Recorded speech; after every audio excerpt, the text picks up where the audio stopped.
are. Okay.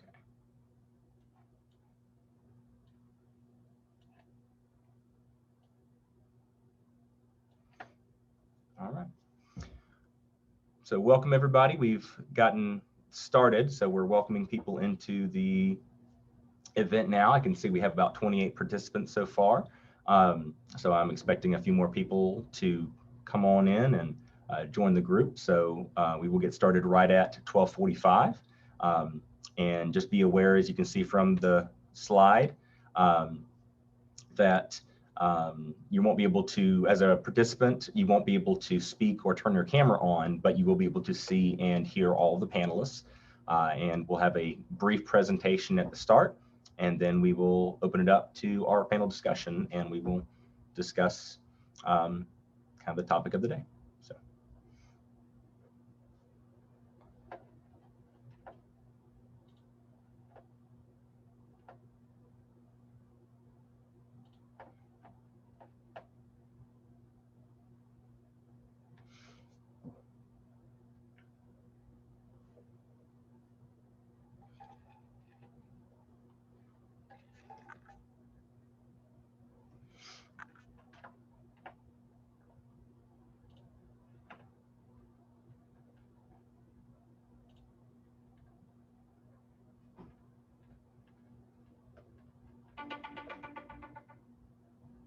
There it is. All right.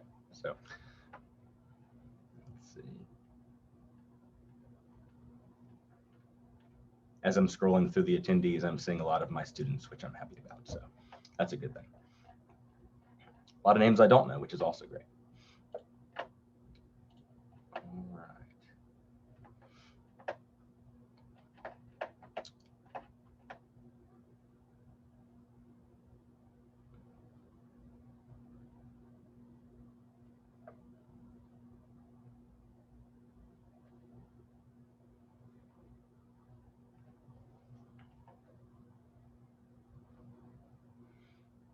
Let's see. 12:44. So again, we got about a minute left or so. We're going to have people coming in. Let's see. Did it stop sharing? Oh, so it is recording. So, okay. All right.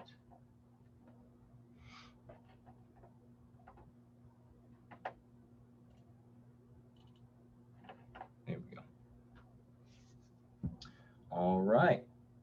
So I have got 12:45 by my watch, so we'll go ahead and get the ball rolling today. So welcome everybody.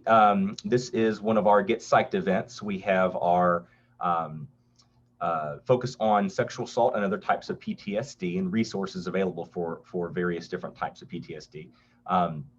The focus today is going to be a little bit more on the sexual assault side of things. And we'll talk a little bit more about that, and I'll have a brief presentation for us as we get started. And then we will introduce our wonderful panelists, and then we will go ahead and get the ball rolling with different questions. And so I think it'll be a wonderful event. We have done this before, not in the Zoom format. So this is a new experience for the panelists with this type of thing. But I think we've all got some experience with Zoom, so it shouldn't be too unfamiliar. So as you can see with the little welcome slide we have here, just be aware that you won't be able to speak or turn your cameras on. If you have any questions for the panelists, feel free to be able to type those into the chat feature, and we will be able to see those.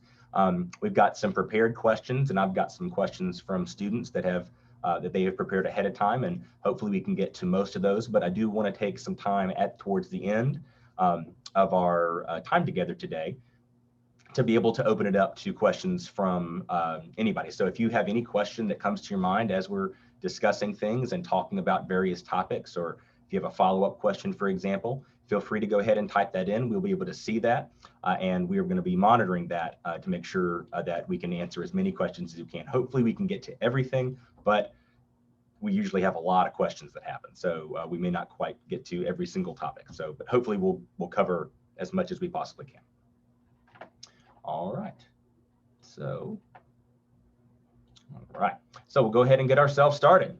So it's time to talk. So kind of one of the nicknames for the events that we've been doing and that we have actually been doing on campus with the SBS department for the last several years, I believe we started in 2018, is something we've called It's Time to Talk. So, and particularly about sexual assault. So the topics can range in different areas, but sexual assault is a topic that is obviously, as what we've done this time around, as we've kind of folded it into the aspect of Get Psyched and also the SBS Week events. So sexual assault is a source of trauma. Impacts a lot of people, and it is one of those topics that is not discussed and very often in society, and in particular with college students. And since it is an issue that does impact a lot of college students, that's one of the reasons why we've kind of brought this to the forefront. So with no further ado, sorry, went the wrong way.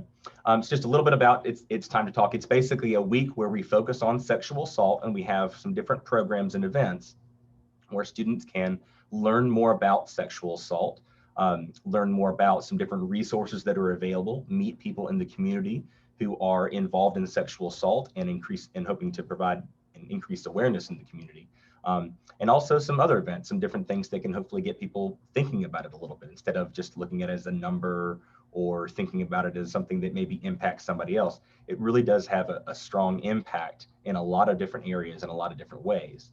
And so I'm just going to go ahead and highlight a couple of the different things that we have done in the past, in addition to discussions like we're going to have today. So one of the things that we do and that we have done in the past, and we will continue to do moving forward after the pandemic, since actually physically being around people and sharing markers and paints and things like that are kind of upsetting to people these days at the moment. We have what's called the Clothesline Project, which is a very interesting awareness building event. It's very interactive. It's very moving. It's a very powerful type of thing. I know that they have conducted the Clothesline event or the Clothesline Project over at USC. Different organizations in the community have also put on the Clothesline Project, but we've been doing it in 2018 and 2019, and with last year, with the pandemic starting, we weren't able to do it. But essentially it started about 30 years ago in Massachusetts. And the whole premise was that when the number was released that 58,000 American soldiers had died in Vietnam, during the same course of time, 51,000 women had died at the hands of abusers during the same exact time period. So the idea was to draw awareness and attention to domestic violence, sexual assault, and other types of related issues, essentially violence towards women often. And so what people do is people design t-shirts. They can design t-shirts and they can say anything they want to. Sometimes there's a message. Sometimes there is just encouragement that they want to provide. And the different color t-shirts can mean different things. So certain color t-shirts are done to bring awareness to issues, for example, like rape and sexual assault. Other times it's domestic violence or incest, things like that. And so they can mean different things. At MTC, we've actually, because we've been going off of volunteer donations with this program, we've been using white shirts because they're a little bit less expensive, and also people can do anything they want to color-wise. And so we provided paints and other different types of things for people to be able to color the shirts and put whatever message they want. So you can see a couple of pictures here, one from Airport Campus and one from Beltline Campus, with the events that we've put on in the past.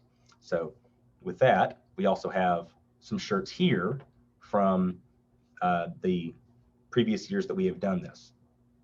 And as you can see, people can do all different types of things with the t-shirt. So I actually kind of like the white t-shirts as the blank canvas that people can do whatever they want to. We've actually had students color it almost color the entire shirt with paint, and then having different types of messages amongst that. All of them are very, very powerful. Certain ones, I have a personal favorite on the bottom right. It's not an outfit, or it's an outfit, it's not an invitation. Messages like that I think are very, very powerful. And we were going to get into topics like that today. So just give you all a minute to kind of glance through and read some of the t-shirts here. And this is just a handful of the shirts. I think it's about 70 or 80 shirts so far. And so that's one of the very interesting things about the project is that over the course of time, they add up. And there's a lot of t-shirts that add up and you get these messages and, you know, the messages aren't just for that day when they're hanging up because they get hung up again and you know, the messages kind of get shared. It's a very cool experience. So I look forward to being able to do this again on campus next year and in the years to come.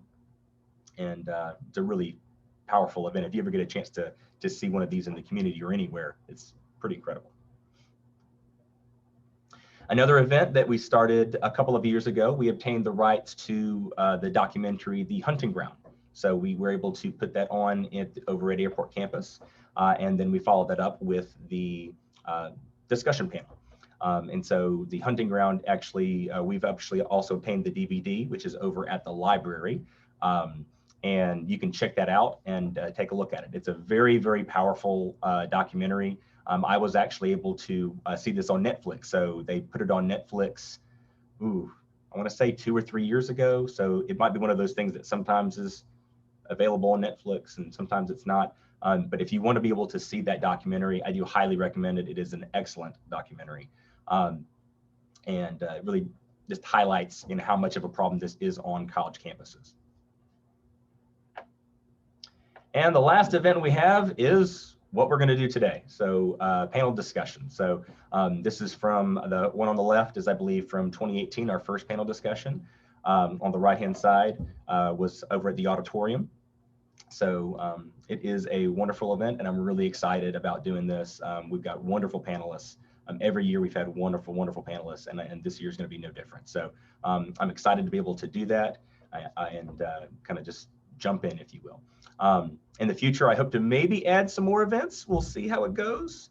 The last couple of years have been a little bit tricky with trying to plan. So you never know what's going to happen, but maybe there'll be some additional events in addition to the things that I've already been talking about. So I'm looking forward to kind of adding to that programming. And the last slide we have here before we get into the panelists is a list of resources. So I'm going to leave this up for a minute or two as I'm kind of getting started.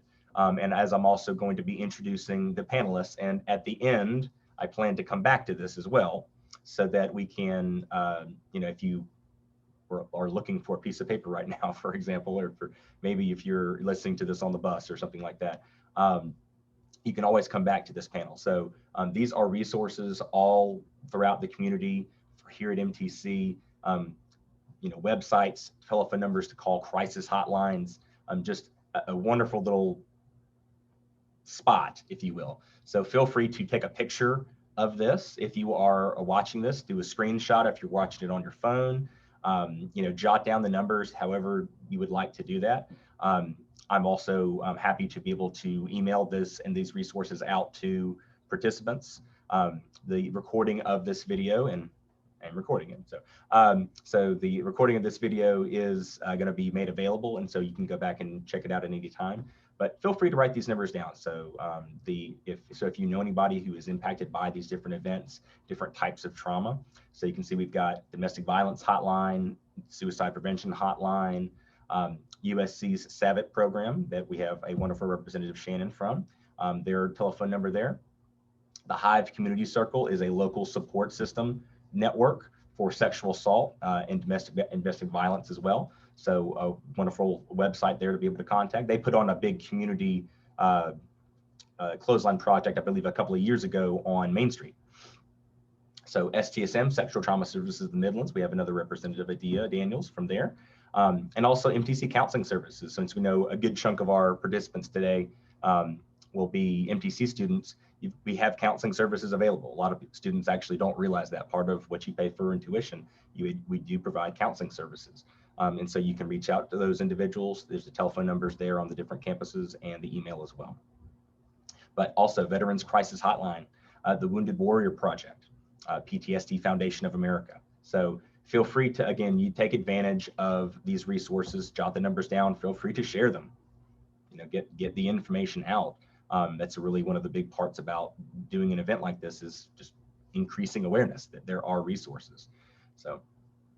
So without much further ado, I'll go ahead and introduce our panelists. We have, first off, Shannon Nix from the University of South Carolina's SAVIT program, and I'm going to read it because I always fumble the acronym, the Sexual Assault and Violence Intervention and Prevention Program. So she is the associate director over there, and has helped us out in I think all 3 of our panel discussions, if I'm not mistaken. So she's a veteran of this event. We also have Jan Nobles from the police department as well, and so she has been a victims advocate and served as our victims advocate while she serves in a different role now, which I'll have her talk a little bit about whenever we kind of get started with everything. She also has 2 people on either side of her who are actually current victims advocates, and I'm so excited that they're able to join us as well, and be able to chime in so we can get more input from different people.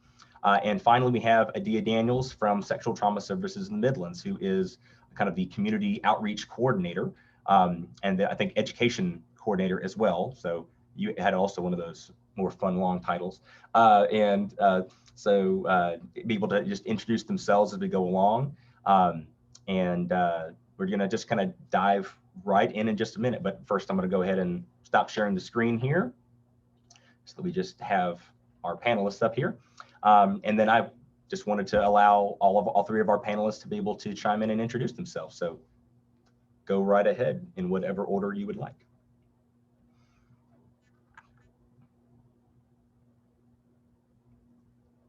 I guess I'll go ahead and introduce myself. My name is Jan Nobles, and I am currently a ceasefire coordinator with the Columbia Police Department. My job currently is to identify repeat gun offenders, put them on notice that we have identified them, let them know that if they reoffend, that we will do everything that we can to hold them accountable, both with state laws and with federal laws. But on the flip side, try to encourage them to make different decisions with their lives by introducing them to social service agencies like Department of Mental Health or RADAC, Richland One Adult Education, things that can maybe helpfully encourage them to make different choices and not continue with recidivism. Before that, though, I just started that job in October. Before that, I was a victims advocate for 18 years. And that's kind of what I switched into a different position, as I wanted to try to be on the preventative side of crime versus the reaction side. I worked at the solicitor's office. Obviously, I worked at the Columbia Police Department. I've worked at the solicitor's office as a sexual assault advocate. So my primary caseload at that time was sexual assaults. And then coming over to the Columbia Police Department, I'd worked a tremendous amount of sexual assaults. But I have 2 wonderful advocates with me. I have Danielle Colon on my left, and I have Marissa Perry on my right, who are current victim advocates with the Columbia Police Department. Terrific. Thank you all for being here. Thank you. Thank you. So, Adia, you unmuted yourself first. Go ahead. Yes, so I'm Adia Daniels. I am the Education and Outreach Manager at Sexual Trauma Services of the Midlands, and I started in my role in January of this year. And so I spent some time in working in higher education. And so as I speak today, I will definitely have some of that lens, because that's where I've done most of my professional work. And but I started off as a volunteer advocate and worked as a victim advocate for Sexual Trauma Services several years ago, and have come back to the agency. And I'm super glad to be here with y'all today. And so most of my work has involved education and curriculum development, and that's part of what I oversee in my role now, is our volunteer program and then our prevention, education, and training side. Well, terrific. Thank you so much for being here. And I'm Shannon Nix. Again, I'm at University of South Carolina Columbia's campus and oversee SAVIT. That's just the easiest thing, is to use our acronym. We are the campus's confidential interpersonal violence advocacy and prevention office. So I tell people it's kind of like having STSM and sister care, like our local DV intervention center here on campus. We respond 24/7, so we are on call after hours. We just again, like SDSM, haven't been able to go to the hospital in a little over a year now due to COVID, but otherwise we're responding to other places. So we provide just truly inclusive advocacy for anything on the sexual violence continuum, relationship, dating, intimate partner violence, stalking, and harassment. So a little bit of everything, as well as the prevention and training and education around those things. So my background, I've been here, it will be 6 years, June 1st. And prior to that, I've been in higher ed since 2003. I was a therapist, a counselor on a college campus in Georgia for almost 12 years, did community mental health a couple years before that. And I did evidence-based therapeutic modality for PTSD in my job as a clinician at the campus in Georgia. So a little bit about my background. And here I've just oversee daily operations and SAVIP's a fairly kind of small operation. So we all kind of do a little bit of everything. Jan, I think, and Marissa and Danielle know that we work really closely with them. So yeah. All right. Well, terrific. Well, thank you all for being here. It's going to be a good event. So it's right after 1, so we got about an hour, which is perfect. So or a little over an hour to be able to answer some questions. So first things first, jumping in, what is sexual assault? So being able to define it, having a good definition to start from and place to work from is always a good place. So and feel free to jump in and share and arm wrestle each other virtually if you'd like to answer questions. So whoever answers is perfectly fine with me. So we're going to have lots of different topics we're going to cover. So who would like to kind of chime in first, maybe with what is sexual assault? I can just chime in from, I guess, since we're a university perspective, just how we train. I won't talk about policy. I'm just going to talk about how SAVIP talks about what is. Really, for us, it's any type of sexual activity. And really, I even include that. Again, I mentioned the sexual violence continuum, which starts with like your jokes and your catcalling and that type of stuff, problematic language, up to sexual assault, rape. So, but it's really any of that kind of stuff without consent. So when I'm thinking about catcalling and things like that without consent. So not having the consent is really the key piece there. And so I know Jan, y'all can talk about legal, very specific. And Adia, however y'all I think talk about it with the community is important to hear too. Yeah, I'll just chime in next. And we have a very similar kind of language that we use, that continuum or that spectrum of everything from the language to touching to all the way to rape, exploitations in there as well. And so again, if anyone involved has not given consent or is unable to give consent, that is our definition of sexual assault. And we can go into that inability to give consent as well. I'm sure there will be some questions that address that, but whether it's due to age or incapacitation, things like that. So yeah, very similar to USC's language. Hey, and yeah, for law enforcement, consent looks a little bit different. Obviously, we don't agree with catcalling or offhanded jokes, things of that nature is obviously not going to ever be encouraged. However, by statute, that's not illegal. So if you were to call law enforcement because something like that occurred, obviously, we wouldn't want to encourage that kind of behavior, obviously, but whether or not that's an arrestable offense is a different story. We are bound by the statutes that the government has set forth, and that's what we have to work with as far as prosecution purposes. So for us, events like this are wonderful because it helps us to educate our jury pool, which is what we want because we want convictions. So we're very grateful to be here and to be able to explain some of these things that may look different depending on the type of service that you're talking to or receiving. So thank you.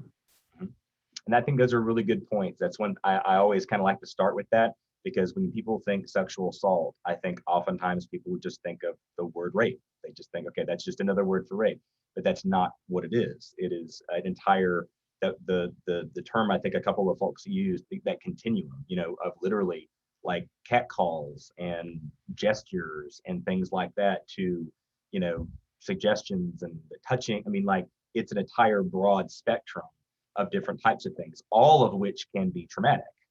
All of those types of things can be traumatic, and can serve as triggers, in terms of PTSD and those types of things. So it is a broad spectrum of different types of things. But kind of that key element that we just kind of we touched on, that's our next question. What is consent? What does it look like? What does that look like in the context of, sex? What would that look like? How would, can it be withdrawn? If you're unable to give consent, what does that look like? Feel free to chime in on that, from the victim's advocate component to the legal side as well. I'd love to hear that legal side of it.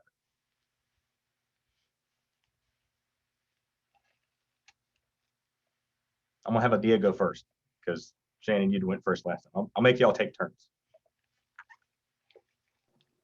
Okay, great. Yeah.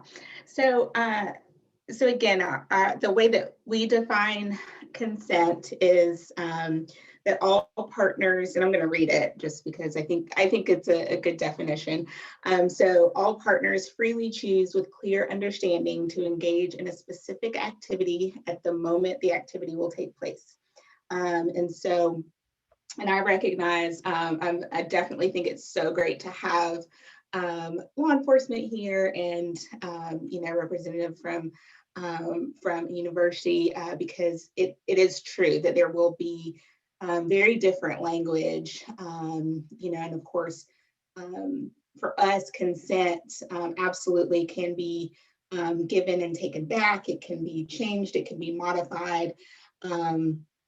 But we again just believe that there's that mutual understanding. There's no coercion, manipulation involved for the specific activity that happens in that moment.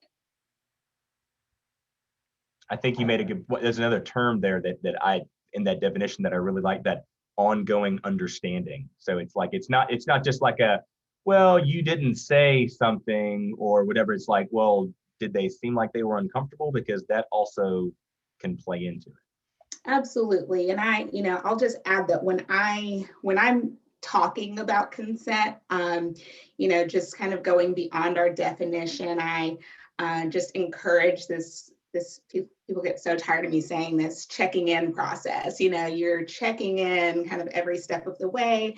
Again, just making sure that the person is still comfortable with what you're doing. And so again, outside of the definition, just kind of in practice, I think that's just a good thing to encourage is making sure that folks are kind of communicating and checking in with their partner.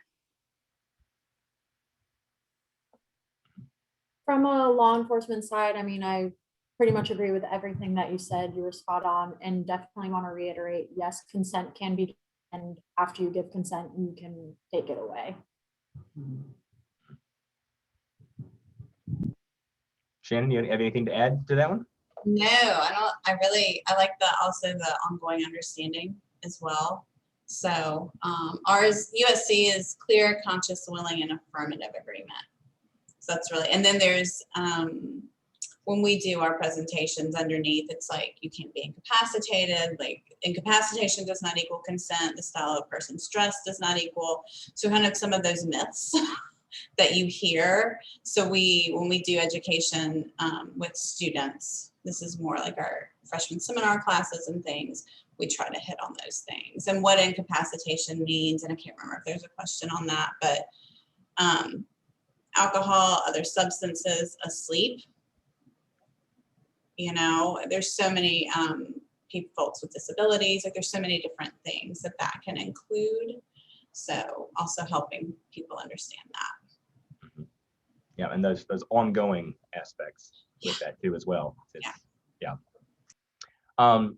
What about some statistics on sexual assault? So I oftentimes have people, there's not a lot of numbers. You don't hear a lot of times a lot of numbers about sexual assault. So can y'all speak to, I guess Shannon and you might have a little bit more with the numbers, and then Jan, you guys might be able to talk about, the how often that those cases are maybe even prosecuted, or, so maybe there's a complaint, but they actually then go to trial or things like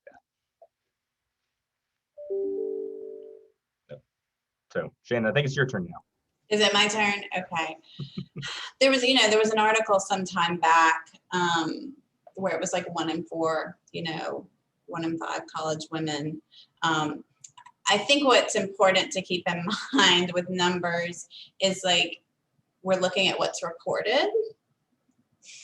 So I'm not going to roll off a bunch of numbers actually. And also keeping in mind, folks that have long been marginalized and oppressed, and how those numbers might look lower than other populations, but they're still highly vulnerable. And so we've got to keep that in mind when we're looking at numbers, and just kind of keep the context there. I think when we do our education, one that always kind of shocks our students is that you're typically harmed by someone you know. And it's interesting to me, I thought by now, Nadia and Jan and, Marissa and Danielle, if you agree, I was like, I just thought for sure by now people would know it's more people but there's still kind of that myth out there that it's the stranger, it's the person hiding behind the bush or whatever it may be. And so they're always a little bit taken aback with that. That one kind of catches folks off guard. And we do also talk about, going back to incapacitation, how often alcohol in particular is involved in assaults, and that catches them a little off guard. So what is that? Those are things on a college campus that we're kind of looking at and talking about. So do you know what that number is? Like how often, what percentage maybe alcohol is involved? This is awful because it's been COVID. I feel like my brain is just like, because I haven't been doing as much of the prevention education. I do a lot of the trauma stuff. So Adia, I don't know if you have a number off the top of your head. I can pull up our PowerPoint and look. I'm sorry, y'all. Somewhere between I don't know. I think I'm thinking around 70-80%, but I could be way off with that. That's what I'm feeling 80-ish too. Yeah. But same, I'm not. I'll check on that. So yeah. Okay.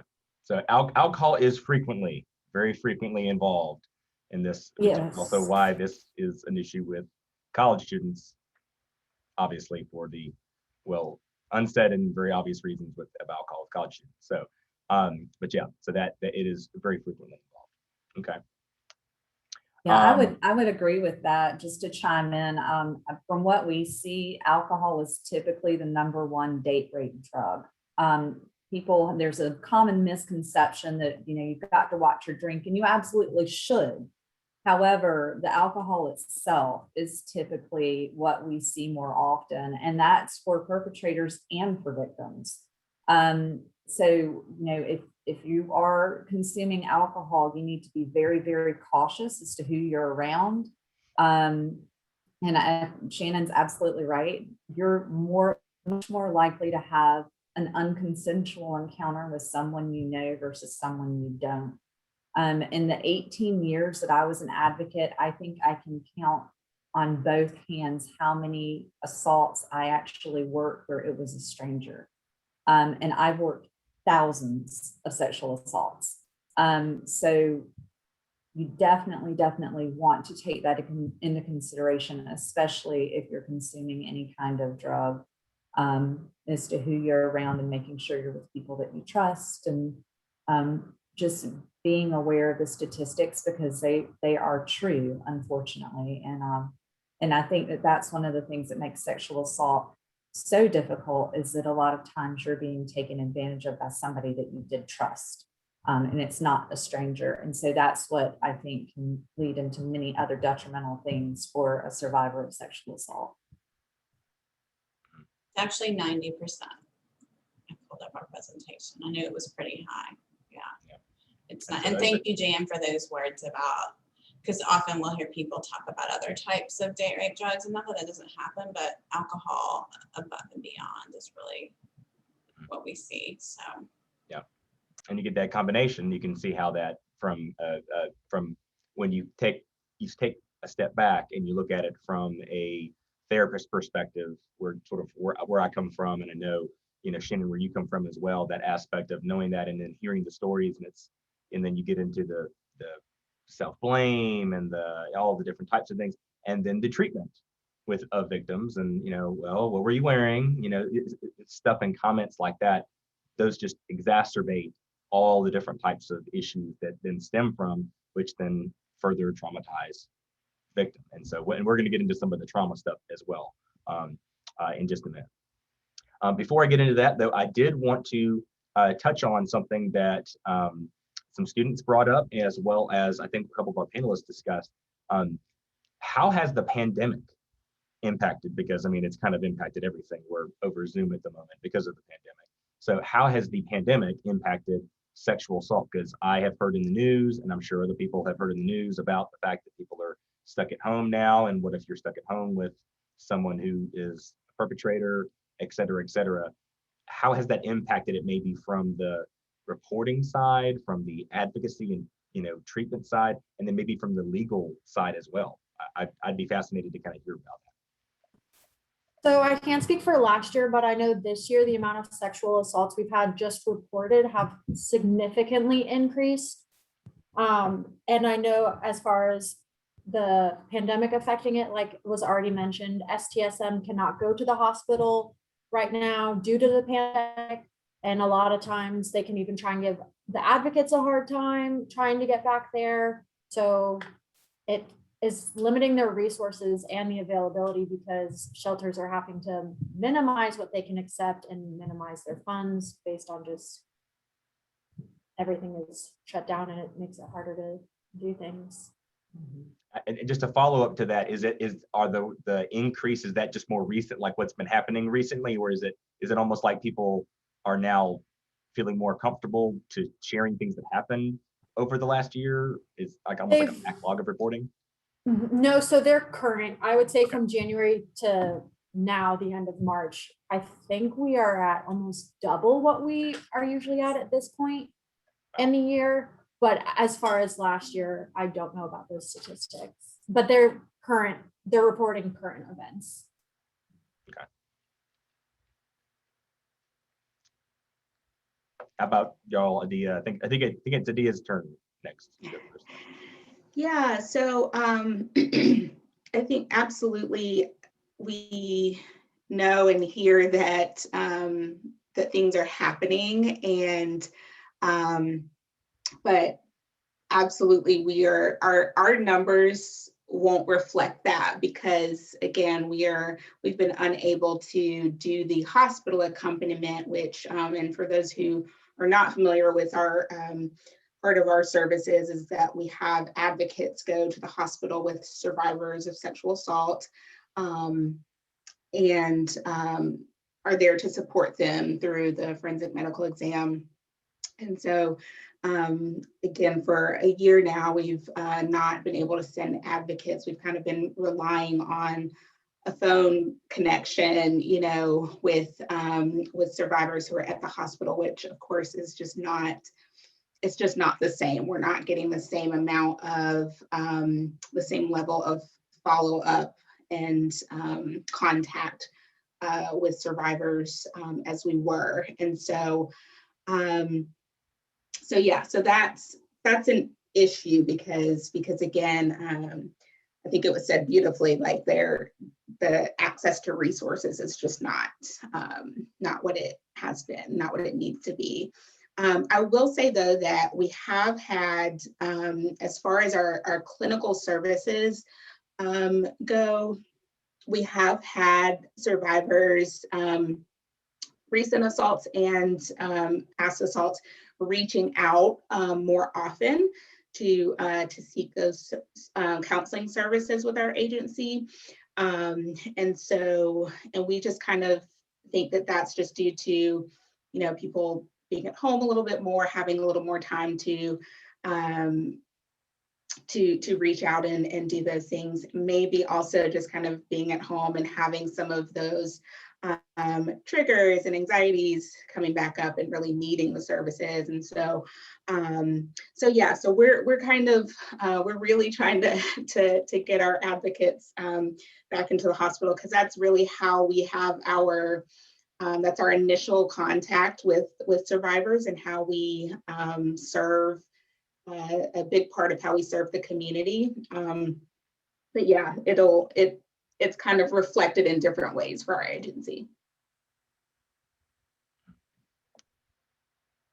How about the college side? I'm sorry, Drew, I do have kind of a prediction to make. It seems like every time, it's just been my experience of 18 years in law enforcement, that we have any type of event like this pandemic. For instance, when we had the flood in 2015, several years after that, once these children become more of age and understand maybe what happened, we'll start to have more reporting for underage, for children that have been exposed to things that maybe didn't have the ability to get out of the house.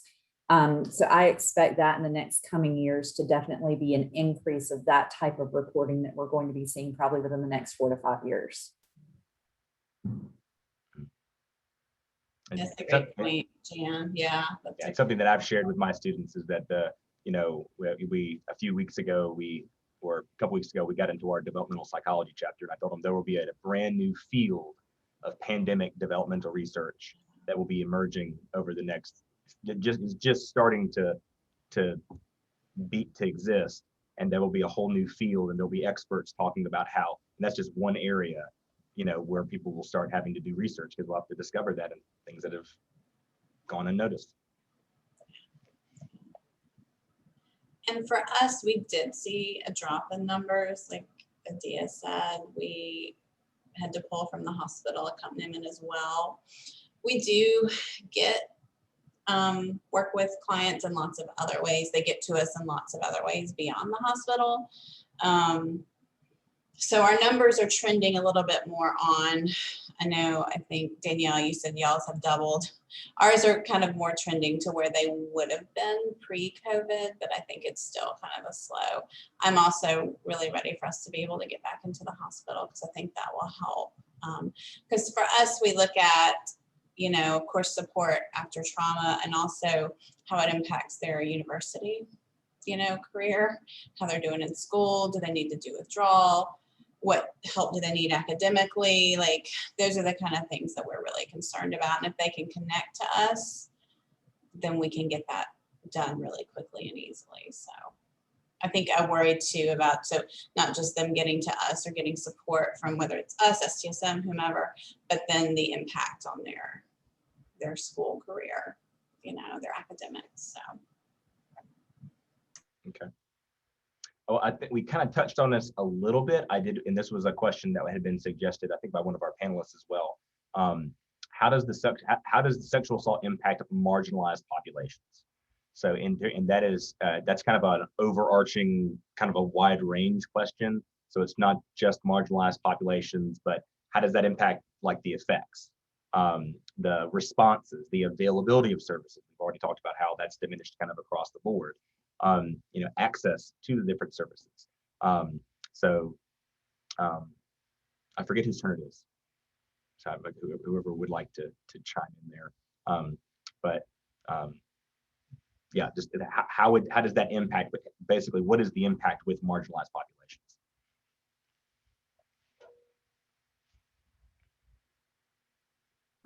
It's been my experience traditionally that people who are here illegally are going to be significantly less likely to report any type of crime, but especially a sexual assault.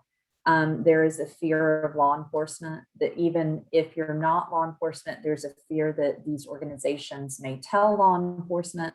And we have a huge underserved population with anyone who is here illegally or whose family is here illegally, because they don't want to bring a spotlight to that particular incident. So that's always been a big concern of mine, is trying to build rapport with those populations to let them know that, our number one concern isn't their status. Our number one concern is trying to make sure that people who commit these types of crimes are put in jail to the best of our ability. But I think that that's going to happen regardless of a pandemic or anything like that. You've just got certain fears within certain populations that have to be overcome.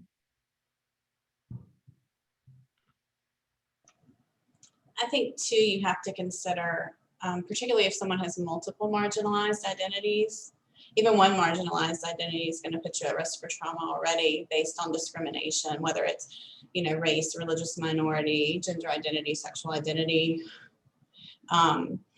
you know, whatever that may be, disability status.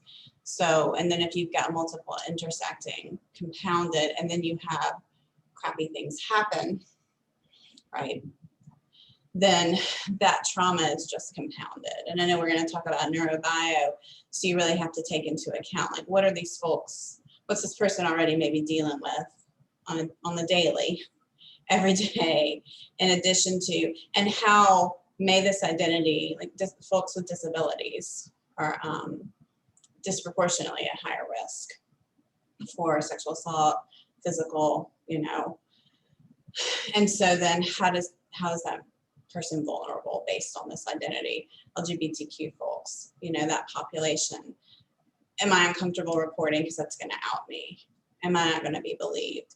If it's a same-sex relationship, is it going to be like, well, you know, it's just two women fighting, or it was just two, you know, whatever, maybe it was just two men fighting. So there's, and it really depends on the identities, right?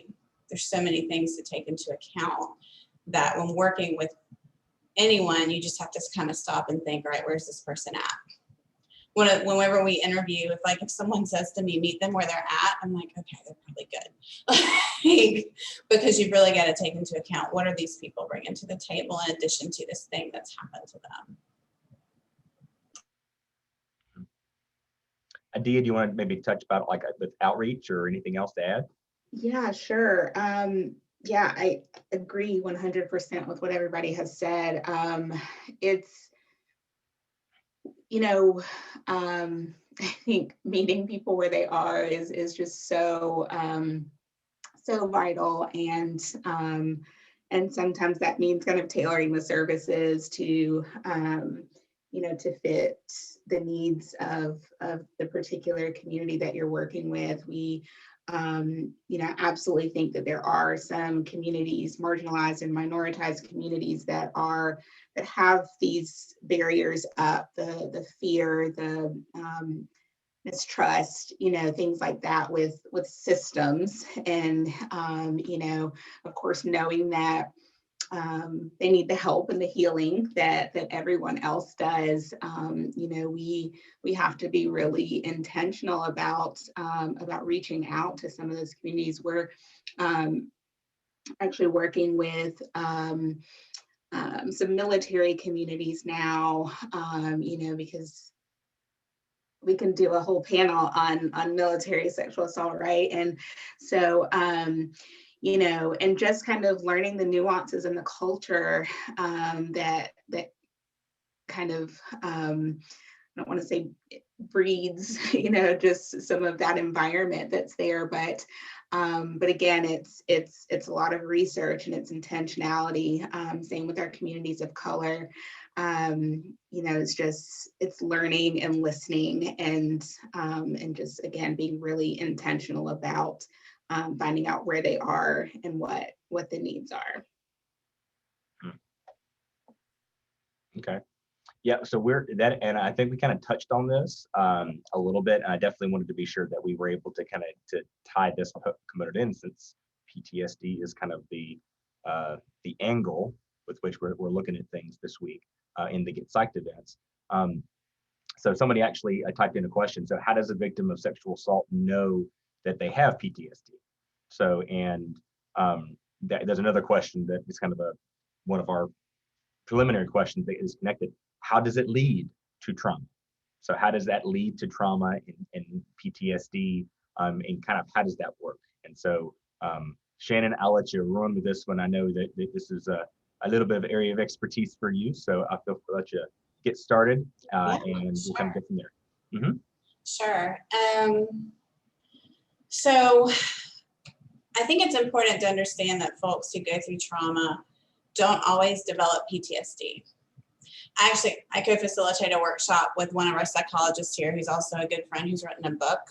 And I'll drop the name of the book in the chat if that's okay, because it's written about trauma, but it's written for everybody. It's not like a book for clinicians. So, but she and I co-facilitate a workshop, and we don't even use the word PTSD when we talk about it. And she's even created a new word, cortisol, because we really talk about what happens neurobiologically and then just physiologically when your brain is so soaked with cortisol, whether it's from a sexual assault, physical assault, racism, discrimination.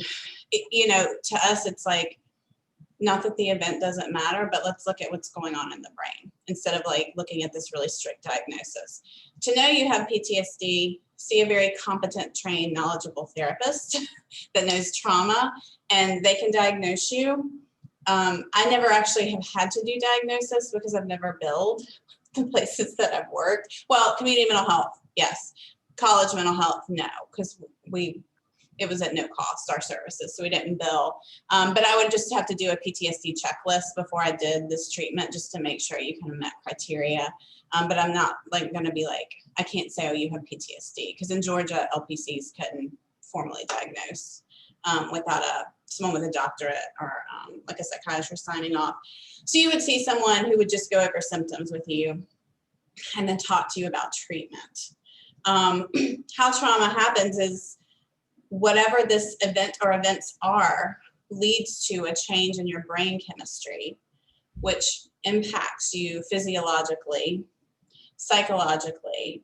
And it's a lot to go into, but just very simply, when we perceive that there's a threat, our amygdala turns on. So it's one of the structures in our brain because it's always scanning for threats. And it lets the body know there's a threat. And it kind of takes over. Your hippocampus goes offline and your prefrontal cortex goes offline. So you're not worried about storing memories or like looking long-term at consequences. It's just like, I got to get out of here, right? I got to fight, I got to flee, I've got to do whatever. And so we think about this with big events like sexual assault, like combat, right? As you mentioned, the military. So we think about it with big things. Car accidents, right? Natural disasters. But it also happens in little bursts, again, with things like discrimination, neglect, just psychological abuse, stalking.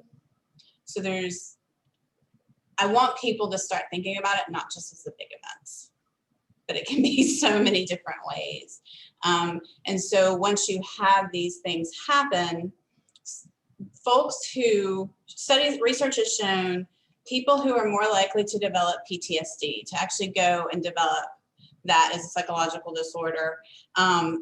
It was something that happened to their physical body that they could not control, and they felt very powerless and helpless, and they did not have a great support system. Specifically, they got what's called dismissive support, which is, I think of it as passive aggressive. Oh, that's really so bad that happened to you. Are you really still talking about that? I can't think of how many clients we have here. And they're like, well, I can't talk about it with this group of friends because they're just like, really? Are you still upset that that thing happened? I'm like, you were assaulted. Yeah, there's no timeline on healing and it's not linear. So those are predictors for developing PTSD. So people who tend not to have a really good, positive, strong support system, who are like, I'm here, I'm with you. And they already have typically some good coping skills on board. They kind of have some tools in their toolbox, as I say, a way to manage that kind of stuff. My big thing is find a really good, competent, knowledgeable trauma therapist. If they don't know what they're talking about around trauma, that's okay, just find someone else. You know, STSM, you've got someone right here. If you're at USC, you can come to us and we can get you where you need to go. You know, if there's anyone watching from there, but STSM, that's what they do. We send folks to them all the time. So, and I just want to note, someone shared something in the chat, and that's really horrible what happened to you. And, you know, I'm really sorry that happened, and that's not okay. So I just wanted to acknowledge that. Happy to answer any other questions. Yeah, thank you for that. Yes, someone did post something in the chat, and I definitely was. That was my next thing, kind of leading into that. But yes, that's extremely not okay. What happened. I'm also very, very sorry that happened. And it kicked off the same thing in the brain that any other type of trauma would have. Like that's that neurobiological response. That's what happens. So yep. Just showing that it doesn't just have to be one big thing. Absolutely. And that's or how the DSM defines trauma, right? Traumatic events.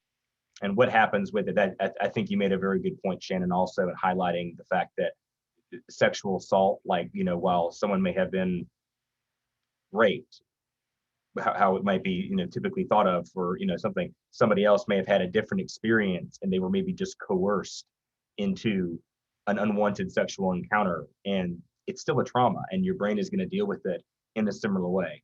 And that also relates to very much the same way that someone else might have been held up at gunpoint or been in a severe car accident or experienced a wartime experience overseas. The brain doesn't care. The brain handles most of these events pretty much in the same way. It's just varying degrees, and then everyone has their own individual personal complexity. And like we mentioned, we talked about the aspect of the marginalized populations. Okay, well, and Jan, you mentioned someone maybe who's in the country illegally. Okay, well, maybe they are here to try to have a better future, but along the way they were trafficked and they were sexually assaulted along the way numerous times, and now they're in a situation here, and then something happens. And so I think that's another aspect of that when you get into the ins and outs, it's really tricky. It's very easy to go ahead and say, okay, sexual assault, and put it in a little box. It is not a box. And I really like the way that you put it, Shannon, in terms of being non-linear, both the process, the way it's handled, the aftermath, the way a person experiences it, the healing aspects. It is up and down and all around, and it is an adventure. Even into the best of circumstances, people dealing with trauma, it's an adventure, and not always a fun adventure. It's the not one they signed up for. It's not yeah. like the trip that you thought was going to be great that you signed up for. Yeah. The roller coaster ride, like number one, you didn't sign up for it, especially with like a sexual assault, like a trauma, and you can't prepare for it. There's nothing that you can do to get yourself ready. Just like you mentioned before, some of those protective factors of, if you just happen to have a good support system, or you already happen to have some good coping skills, put in place, those help mitigate it or lessen it a little bit. But you never know, and then again, like I mentioned, marginalized populations, you're dealing with racism, you're dealing with certain types of discrimination, and that was another, comment that somebody else put in that same individual, put in the comment that, not only did something happen, it was made worse in a couple of different places. It was minimized and dismissed, and that's going to lead to that response. Like, here I am stating this thing and these people are completely dismissing it, even though I know it's valid, right? And so then it makes you question. It's kind of that crazy making. So and that ties in with also, I believe, some of the different myths that we talked about a little bit about before. It's like, we talked about is it only strangers? No, it's not. Okay. We didn't talk about too many other myths. So maybe if y'all want to kind of touch on that, since we've already it's kind of a flow question, kind of makes sense to maybe dispel some other myths about sexual assault while we're on that topic. So I don't know, I think it's your turn. I think Shannon went with the PTSD, so I think you're up next. Yes, thank you for taking the PTSD when I knew that you would manage that one perfectly. Gosh, I don't know where to begin with myths. I think that we do our best in our work to try to combat the myths every day, and we still have victim blaming things that we hear, and we've kind of gone through some of them. What was the person wearing? What were they drinking? why would they put themselves in that situation? And you know, so a couple ones that really stand out to me are, you know, just kind of the difference between kind of the differences in where the accountability lies when we talk about, you know, risk reduction versus prevention, education. And so the thought and the idea that a potential victim or survivor can prevent a sexual assault from happening is really not the case. And so what we focus on in our education is, you know, but I mean, we do education for every age from 3 to adulthood, and do age appropriate things like, you know, building healthy relationships, what are boundaries, communication, emotional regulation, all of those things to help stop a potential perpetrator, right, from perpetrating. And so I think one of the biggest myths is that to stop sexual violence, we need to not walk alone. We need to, you know, use the buddy system, put your keys between your fingers like a weapon, you know, all of those things that really are safety precautions, and not saying that those are things that we don't need to do, but those are not the things that prevent sexual assault. People not sexually assaulting in the first place is what stops sexual assault. The only other one that I'll mention too is we talked about alcohol facilitated sexual assault, and how that is the most commonly used date rape drug. I think there is this misconception that alcohol causes sexual assault, and it does not. And so again, these are when sexual assault happens, it's a decision that someone has made to hurt another person. And so you know, what alcohol does is it lowers our inhibitions. It, you know, does a lot of things to our bodies and our minds. It is not the cause of sexual assault. So those are a couple ones that we tend to address more often. Yeah, I think that aspect with the alcohol, what I find amazing is that no one will flinch at the idea when you say, you know what, if you drink a bunch of alcohol and then you get behind a car, heck yeah, you're responsible for what happens. Even to somebody else, you run somebody over, yeah, you're going to go to jail type of thing. It's like, oh, but you know what? Maybe you shouldn't have been driving on this other side of the road, or maybe you just picked a really bad time to cross the street when the drunk driver hit you. No one would ever even consider that. And yet that's where we go with victims of sexual assault. It's like, well, did you think about, you know, did they seem a little drunk? Maybe you should have known better that they were really drinking. And like, why is it my responsibility to be all these things type of thing? But we go there. We really, really do. And it's very, very frequent. And it's unbelievable, really. You know, that would happen. So like I said, no one would even give it a second thought with the drunk driving. But oh, it was sexual assault. It's a completely different animal, you know, or even not even just sexual assault, like domestic violence, you know, things like that, you know. So it's like, how does that work? Why are we blaming? Why is it the person's anyone's responsibility other than the person who did the assaulting? You know, I personally don't grasp that, but that's just me. But the difference between the two is unbelievable.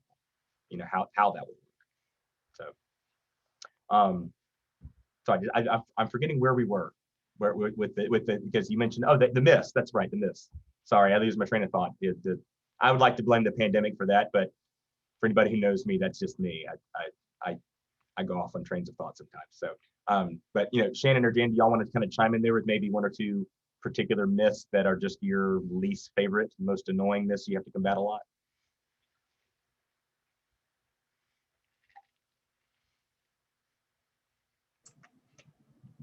I don't know, Jan, you look like you were about to unmute. I don't want to.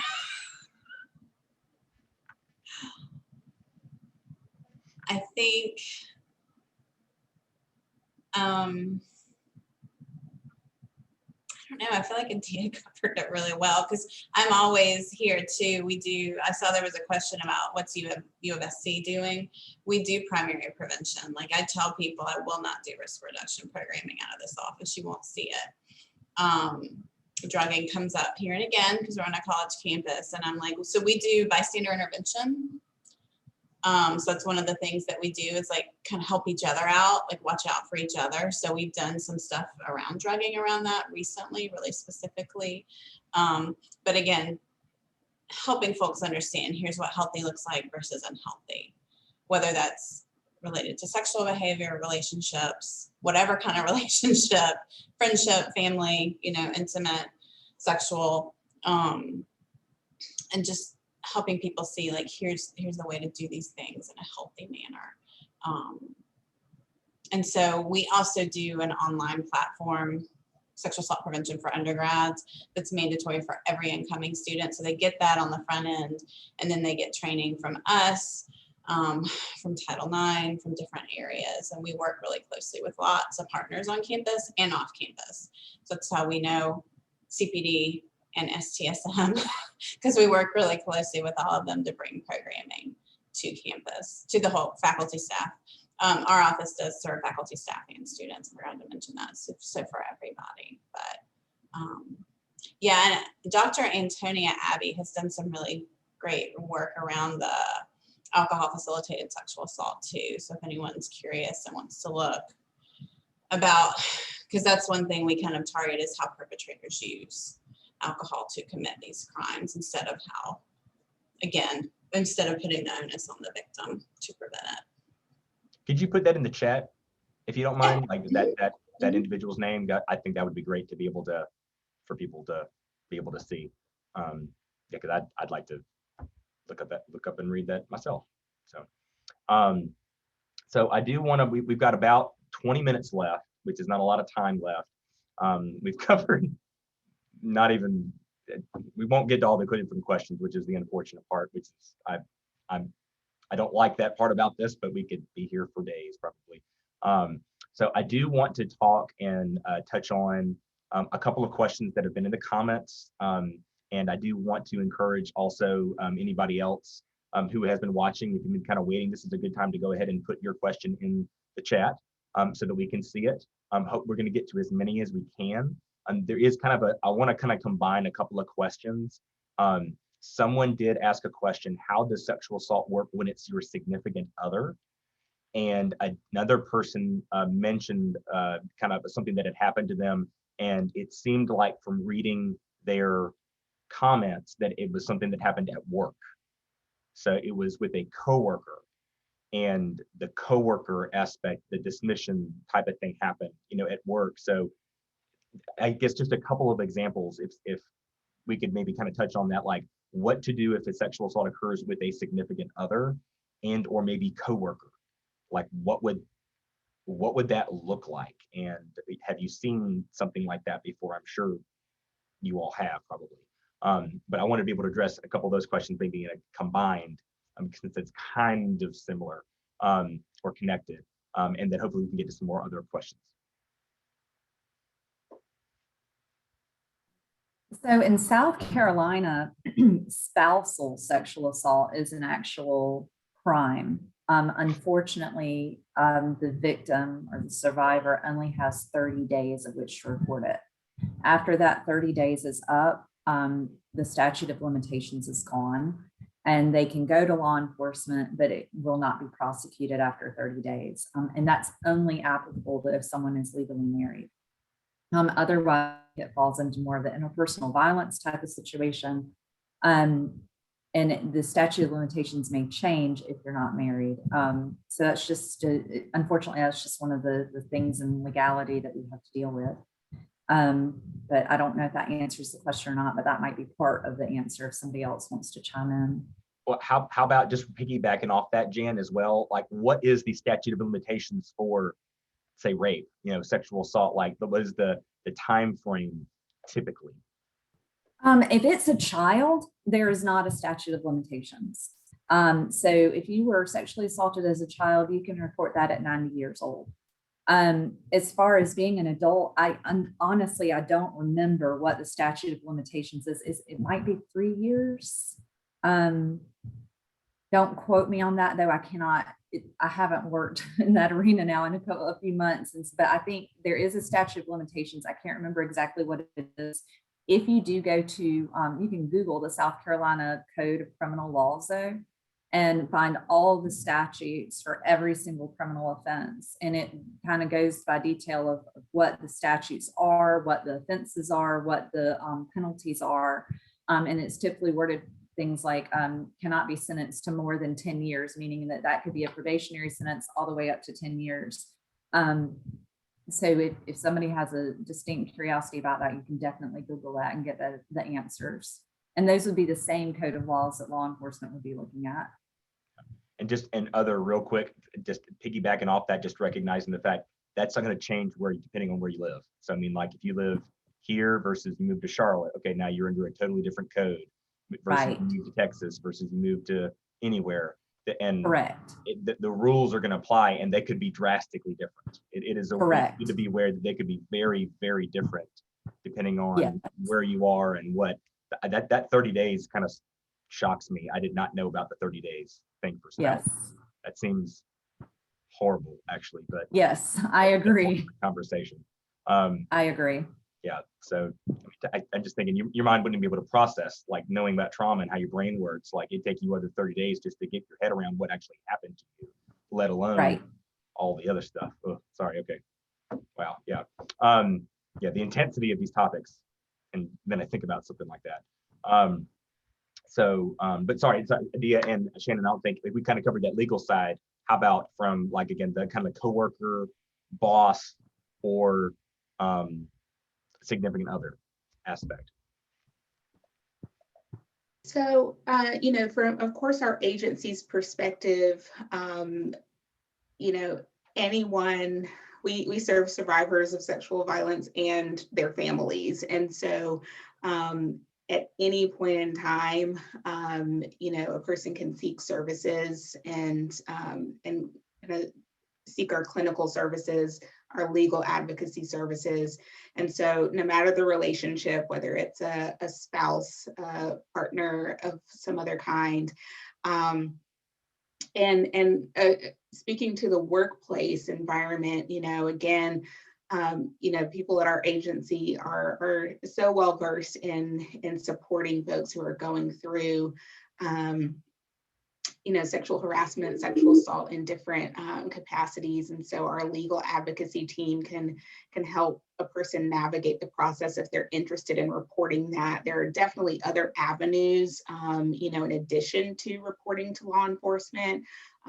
Usually a workplace is going to have a grievance process of some kind to be able to make a report. But again, we've got advocates free of charge for people to be able to kind of talk through some of those options. Yeah, and for us, we can also support folks going through sexual harassment cases. So as Adia mentioned, grievance process, since we receive federal funds, we have to abide by Title VII, which Title IX is specific to like interpersonal violence, it started with gender equity in athletics and kind of expanded with different presidential administrations to include interpersonal gender-based violence. Title VII is all other, like harassment based on all protected classes, which includes sex. So sexual harassment cases can be like investigated and adjudicated here through that. So we can help support, get them to STSM if they need legal advocacy, just kind of hook them up with all the different things that they might need. Yeah. And if I also kind of read that, like if you're supporting a partner. So I think, I was kind of thinking that too, because we also service, as well as STSM, secondary survivors. So folks support people who are impacted. We talk to a lot of parents. I tell my lead advocate, she's like magical with parents. She's great. But we talk to roommates, partners. And so every once in a while we do have someone and they're like, my partner was assaulted, help me support them. And so we'll just talk about how to be empathic, compassionate, non-judgmental, non-critical, kind of, and we do a presentation called How to Support a Survivor. So it's not primary prevention along with the trauma stuff, the trauma workshop, but I call it secondary prevention because you're helping prevent the development of PTSD by being that strong, positive support system. And that secondary trauma is also something that's very real. A lot of people don't understand that, and so, and I explain this to my students, but I mean, it's one of the reasons why I when I went into clinical practice, I did not work with children. I was aware of the fact that myself, like, I was not going to be able to do therapy with a child, which has its own interesting complexities to it. But then to be able to know that this child had been abused or molested or raped, like, for me, like, I would take that home. And so that's another aspect you see with all counselors, really, what's the term, burnout. You see burnout happens with counselors with sexual assault counselors in particular, because you're dealing with some really, really heavy, complicated stuff that it's just hard to be around that every day. Jan, when you mentioned like dealing with 1,000 cases, my mind, I stopped thinking about it after you said that, because I don't want to think about having to think about 1,000 cases of sexual assault, and it's like, ugh, and so having some of those protective aspects, like having your own stuff, like having your own person to talk to, just having those good resources, support systems, people to talk to, having that put in place. I tell my students, we joke about it when we do the stress and health chapter, but I'm like, your homework is to go make friends. Go make friends, have a good support system, because it adds life expectancy up to a decade, to your life. And so it also helps mitigate, just in case something really horrible happens, having something like that put in place. But then again, bringing up those points, that the questions about partners and workplace, it's really complicated. And Shannon, you mentioned that you put a really good spot in there for the mentioning about statistics. So for statistics, somebody had asked a question about statistics for men, and for other different groups. RAIN has, which is one of the websites that we had on the resources, which I'm going to bring up in a couple minutes here. We do only have about 10 minutes left, so I want to try to get to a couple more questions if we can. But you can go to RAIN, which is RAINN.org. And they will be lots of different statistics about that, in addition to numbers you can call, resources and things that are available. So with regards to a couple of different questions about men's statistics or different other communities and numbers, that's a really good place to be able to go to look at that. Let's see, we got some very, very serious, very intense comments and questions that are, and I'm trying to get to as many as I possibly can. One person did ask, and I did want to touch on this, I spent a whole lot of time on it, but I did want to touch on that. What about aspects of if someone is accused, or I guess you'd say a false accusation? Can we talk a little bit about what if someone is accused of is falsely accused of sexual assault? Let's just just to kind of answer that, because you do hear people talk about that, and you see things like that in the news, with people that are well known and things like that. So can we talk a little bit about like false accusations? How often are accusations of sexual assault false accusations? Anybody want to kind of touch on that? I can tell you that in my career, there have not been very many false accusations from what I've seen coming to law enforcement. There have been a few, and I remember them distinctly. They stand out in my mind, and law enforcement absolutely will make an arrest on a false accusation. And I feel personally very strongly about it, because we have so many victims, survivors who are not able to receive justice. And so when someone does make a false accusation like that, it is absolutely infuriating and so disrespectful to people who have actually gone through something like that and not been able to talk about it, or even had any type of closure, if that's even a possibility. So law enforcement will take action if we can prove that it is a false accusation. Yeah, it's really low. It's like 2 to 4%, I think. It's the same as false reports of any other crime. So I think we get that a lot in Save Up, like when my staff go out we get challenged a lot about it. We're like, it's actually quite low. And same, Jan, also, when you're doing advocacy, I think particularly when you're confidential, you're just working with that person who's reporting. So we wouldn't have, excuse me, an opportunity to work with anyone who is the alleged offender. So we do at USC have, if someone's going through like a process through our judicial process here, we do have a committee of volunteers that will meet with, we call them respondents in that process. So alleged offender respondent, who will meet with them to kind of walk them through the process. So there are ways that they can get some kind of like information and support in that way. And so if it does turn to that, which again is extremely rare, then they can get them the support they need. So. Okay. Yeah, and I think that's an interesting. I remember you discussing that at a previous panel. The aspect of the rates of false reporting of rape is basically the same as the same of false accusations of stealing or theft or anything else. So basically, the chances are, if someone goes through the trouble of filing a complaint and the police report and various things like that, not only are there consequences for doing that, as Jan highlighted, and that angers the people who have to deal with this when the real cases of that really makes them upset.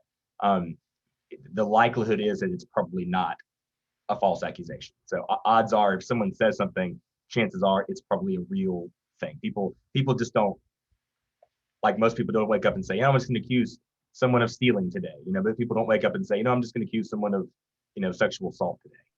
It's you just don't see that at often. And again, I think that's another good myth to bust, if we can today, is the fact that so many, or a high percentage of, or even a decent chunk, and it's like, no.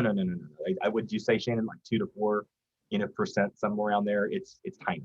It's a tiny aspect of that. Sorry, Adi, you look like you had me yourself. Go ahead. Yeah, I just wanted to briefly add to that.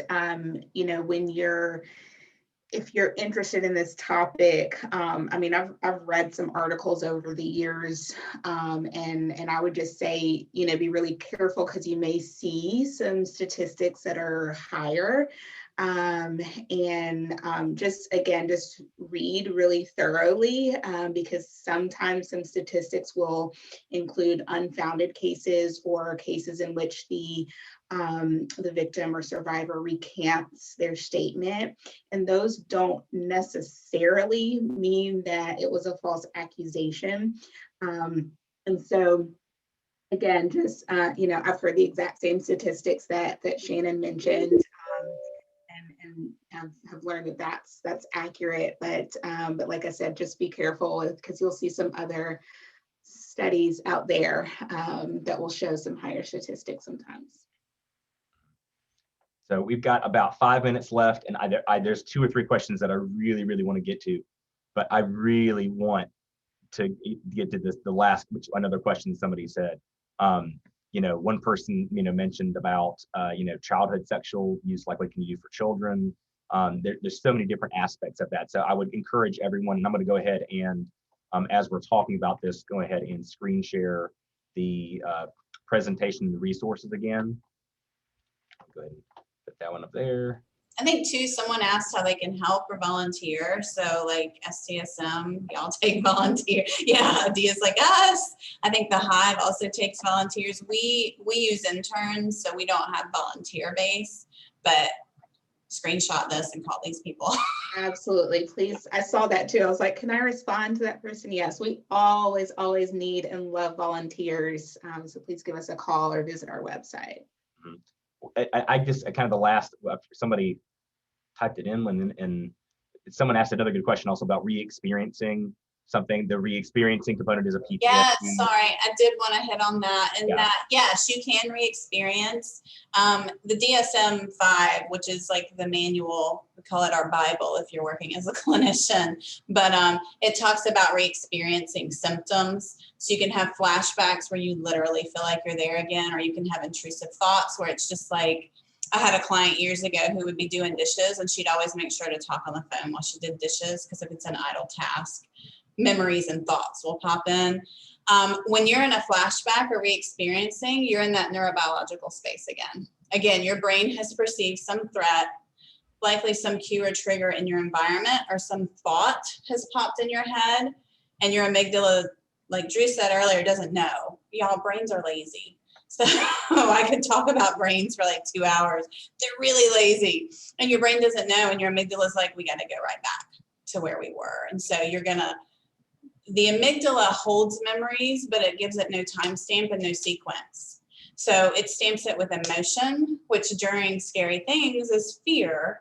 So you're going to feel literally, viscerally, like it's happening again. So that's a very real thing. I saw people asking lots of questions about how can people get better or recover. Just get a really good therapist. You got STSM here on the call. Or there's people in the community. Post-trauma resources is another great, like, a local practice. Get a good therapist. Having been a therapist, I know I'm biased about it, but it can make I saw people recover, and it was so phenomenal to watch. Like, I promise, it can make a huge difference.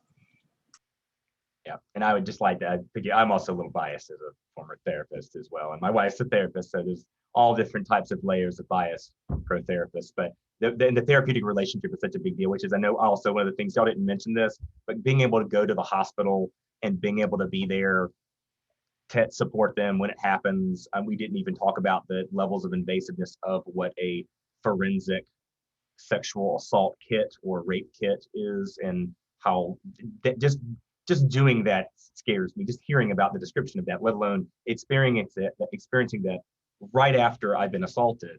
Yeah, that's a whole different conversation. I did really quickly, we've only got like 2 minutes, wanted to touch on real quickly, what do you do if you need to report a sexual assault? We didn't talk about that. I wanted to make sure we did that before we left. So real quickly, like 30 seconds each, to kind of talk about that. I personally, as invasive as a sexual assault exam is, I would encourage someone, if they have been a victim, to go to the hospital and receive treatment, because not only are you going to have potentially evidence collected, but you're also going to receive medications that can help you and prevent potential diseases that you may have been exposed to. And you don't have to report a crime to law enforcement if you go to the hospital. I think that's very, very important for victims, survivors, to know that it is not a mandate to get the access to the medicine that you may need. Also, if you go to the hospital, they're going to give you information just like this screen that has phone numbers of assisting agencies that can help you. So if you are in a position, or if you know somebody who's in a position that's been a victim of a sexual assault, encourage them to get the medical attention that they need. I think that's very, very, very important. And then we can go to the rest later. But first, take care of the immediate need.